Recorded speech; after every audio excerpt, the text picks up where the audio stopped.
नमस्कार दोस्तों, welcome back. आप देख रहे हैं कॉफी विद सुबीर जैन। दोस्तों, आज आपको पप्पू की मोहब्बत की दुकान, इसकी एक झलक दिखाते हैं। और ये दुकान में हर रोज खड़े होकर एक नारा बोला जाता है कि मोदी आएंगे तो लोकतंत्र समाप्त हो जाएगा। आज चलिए इसका थोड़ा सा विश्लेषण करते हैं कि लोकतंत्र खतरे में कैसे आता है मोदी के कारण। अब अब देखिए, जो मैं कुछ घटनाएं आपके सामने रखूंगा, आपको समझ आ जाएगा कि मोहब्बत की दुकान किस तरह से झूठ फैलाती है और इनका इकोसिस्टम काम कैसे करता है। अभी आप देखिए कि एक क्षेत्र है, उसके अंदर मुसलमान की लड़की, जो कि नाबालिग है, युवती है, वो नकली वोट देने के लिए वो पहुंच जाती है एक एरिया में, एक बूथ में।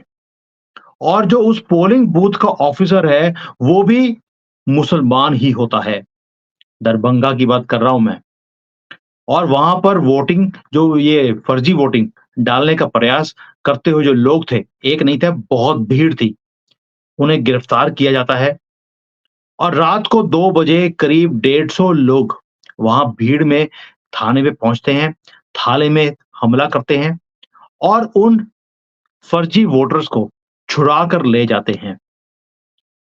जब थाने पे जो इन्होंने हमला किया, उनकी गिरफ्तारी करने पुलिस पहुंचती है, तो भी वो मुसलमान ही होते हैं।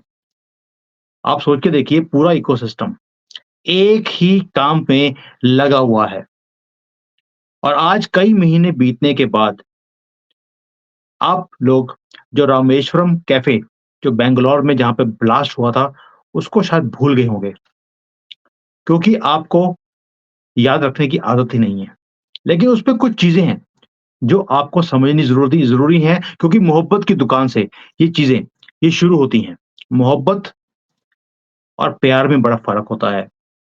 मोहब्बत है मुसलमानों से और दुकान है आपके लिए। और जो ये रामेश्वरम कैफे था, ये भी आप ही की दुकान थी। उससे मोहब्बत नहीं हो सकती पप्पू को। क्यों? क्योंकि ये शाकाहारी रेस्टोरेंट था। इसीलिए उसके अंदर बम रखा गया था जुम्मे के दिन। और टाइम सेट किया था 1 बजे दोपहर को। आप सोच के देखिए, 1 बजे दोपहर को टाइम क्यों रखा गया? क्योंकि उनके समुदाय के लोग उस वक़्त वो डड्डू पोज़ कर रहे होंगे, ऐसे-ऐसे। कहाँ पर? वही जिहाद बनाने वाली फैक्ट्री में बैठकर, मस्जिदों में। और वहाँ पर हादसे में कौन लोग की डेथ डेथ होएगी, किनकी जान जाएगी, ये अनुमान आप लोग आसानी से लगा सकते हैं। और इसके बाद जब एनआईए ने जाँच शुरू करी, तो उसी समुदाय यानी कि मुसलमानों का एक कटुआ फैक्ट चेकर, वो जाँच के बारे में वहम फैलाना उसने इमीडिएटली शुरू कर दिया। अभी तो एनआईए को पता नहीं था, इस फैक्ट चेकर को, कटुए को पता लग गया था। और इनका जो इकोसिस्टम है, वो पूरा बताना शुरू कर दिया था उसने कि जो पूछताछ में जो पकड़े हुए लोग हैं, वो सारे मुसलमान नहीं हैं, वो सभी जातियों से आते हैं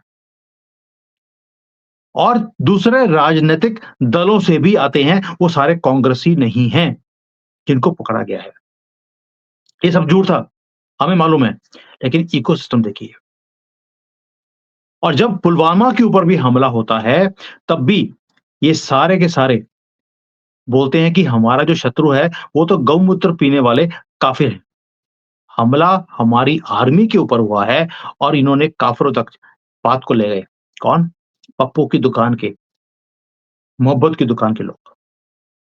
और अगर हम कुछ पूछते भी हैं इनसे, तो हमें उल्टे-सीधे जवाब देते हैं, हमें मारने की धमकियाँ आती हैं।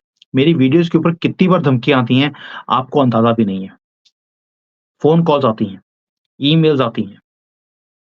और हम पुलिस के पास अगर जाकर बोलेंगे भी, तो बोलेंगे, यार अभी कौन-सा कुछ हुआ है, आप आराम से बैठे रहो।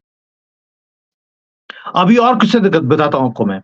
बिहार के अलग-अलग ज़िलों में आप देखेंगे कि वहाँ पर जब भी कोई प्रोसेशन होता है, यानी कि हमारे धार्मिक शोभा यात्राएँ होती हैं, पत्थरबाज़ी वहाँ पर शुरू हो जाती है।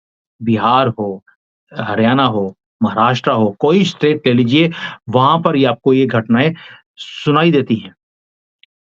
बिहार का मैं इसलिए बोल रहा हूँ क्योंकि वहाँ पर कुछ ज़्यादा ही है, क्योंकि वहाँ पर यही मुसलमान कॉकरोच, इनके लोग वहाँ पर बम बनाने की फैक्ट्रियाँ लगाकर बैठे हुए हैं, बंगाल के अंदर भी यही हाल है और बम बनाते-बनाते खुद भी फट जाते हैं और इनके जो स्कूल हैं, यानी कि कौन से स्कूल?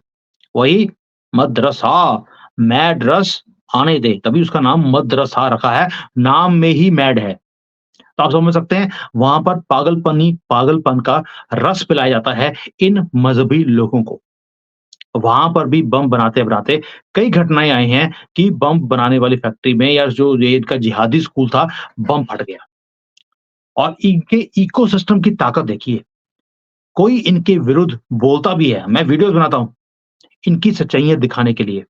हमारी वीडियोज़ को रोक दिया जाता है, उन्हें स्प्रेड ही नहीं होने दिया जाता, नोटिफ़िकेशन आना बंद हो जाता है आपके पास।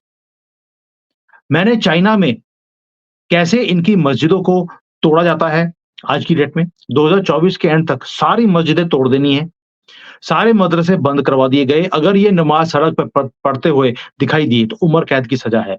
मैंने वो वीडियो बनाया, उस वीडियो के बनाने के बाद लोगों के पास नोटिफ़िकेशन जाना बंद हो गया, मेरे अकाउंट के ऊपर स्ट्राइक लग गया है और ये बोलते हैं कि आप ऐसी वीडियोज़ को नहीं दिखा सकते। आप ताकत देखिए इनके इकोसिस्टम की। मैं राहुल गांधी के खिलाफ कोई वीडियो बनाता हूँ, नोटिस आ जाता है मुझे, इकोसिस्टम। आम आदमी पार्टी के लिए आप कुछ बोल के दिखा दीजिए, धमकी आएँगी, इकोसिस्टम।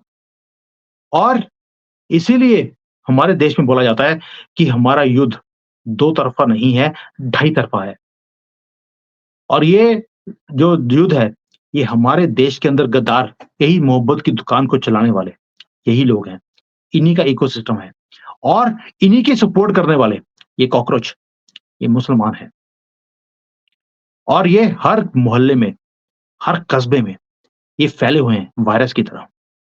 ये हमले के लिए तैयार हैं, मोहब्बत की दुकान में, ये आपस में एक-दूसरे से मोहब्बत करेंगे, आपसे नफ़रत। और इसलिए जो ये चुनाव हैं, इसमें केवल राजनीतिक हितों का मामला नहीं रहा है, ये मोहब्बत की दुकान की एक इमेज है, जो मैंने आपके सामने रखी है। ये अपने आप को सेकुलर बोलते हैं, ये अपने आप को बोलते हैं कि हमने मोहब्बत की दुकान हमने चलानी है। असल में ये युद्ध करने वाले हैं आपके साथ। आपने अपना टाइम तो निकाल दिया, आपको फ़र्क नहीं पड़ता। लेकिन जो अगली पीढ़ी है, क्या आपने उनको सुरक्षित भारत में रहने के लिए आपने उनको तैयार किया है? कुछ भी नहीं किया। उनके उज्ज्वल भविष्य के लिए आपने क्या तैयारी करी है? उन्होंने मोहब्बत की दुकान में अपने घरों में पत्थर, पेट्रोल, चाकू, तलवारें, बॉम्ब, बंदूकें सब कुछ रखा हुआ है और आपके पास? आपके पास तो एक लठ चलाने की भी ट्रेनिंग नहीं है आपके पास।